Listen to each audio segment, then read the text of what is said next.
Hola, bienvenidos al último vídeo relacionado con la Primera Guerra Mundial y sus consecuencias.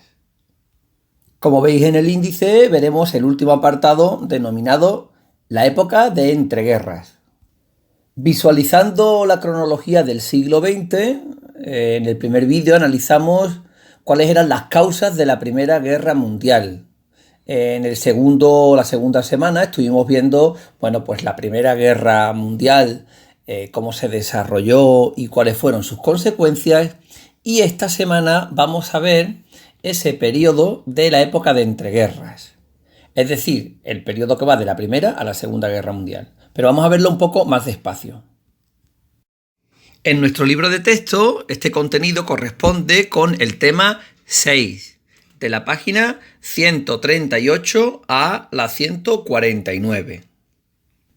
Vamos ahora a ver más detalladamente el contenido de esta época de entreguerras.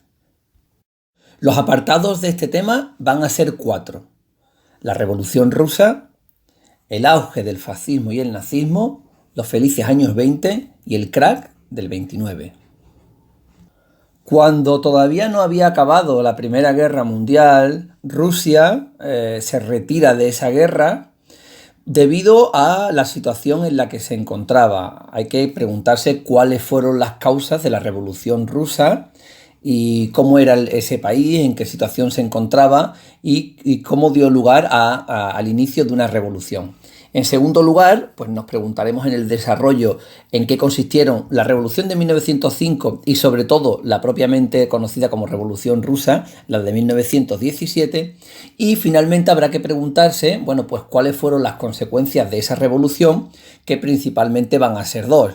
La aparición en el mundo de una nueva ideología política y económica y social, el comunismo, y también la aparición de un nuevo gran país que hasta ese momento no existía, la Unión de Repúblicas Socialistas Soviéticas. El auge del fascismo y el nazismo. Una de las consecuencias más evidentes de la Primera Guerra Mundial va a ser el auge de unas nuevas ideologías que denominamos como totalitarias.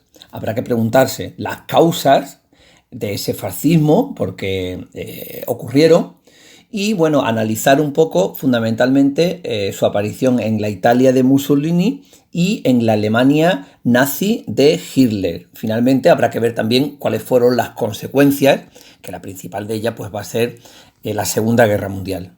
Otra consecuencia de la Primera Guerra Mundial, muy distinta a las anteriores, fue lo que denominamos como los felices años 20, la época que va de 1920 a 1929. Tras el fin de la guerra, muchas cosas han cambiado en la sociedad. Por ejemplo, la libertad de la mujer, van a aparecer las modas, el mundo de las nuevas tecnologías, del cine y de los medios de comunicación, el mundo de la música, todo ese mundo que va a durar hasta la crisis del crack del 29. Y también la publicidad y el marketing, un mundo que se parece mucho al nuestro.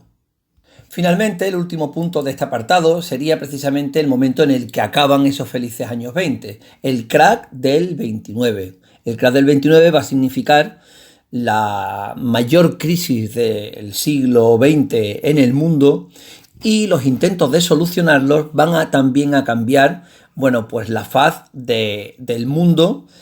Y analizar esta crisis nos va a servir para comprender las otras crisis que ha habido en el sistema capitalista, hasta prácticamente la actualidad. En este caso, el trabajo que vamos a realizar no es contestar preguntas, sino cada uno va a realizar un trabajo denominado el periodo de entreguerras. Lo primero es que cada uno de vosotros vais a elegir uno solo de los apartados al que hemos hecho referencia. De ese apartado elaborará un resumen por escrito. Dicho informe, dicho resumen, deberá contar con las 3 etapas en las que siempre dividimos los periodos históricos: las causas, su explicación y desarrollo y sus consecuencias. Y para ello podéis utilizar los contenidos del libro del tema 6.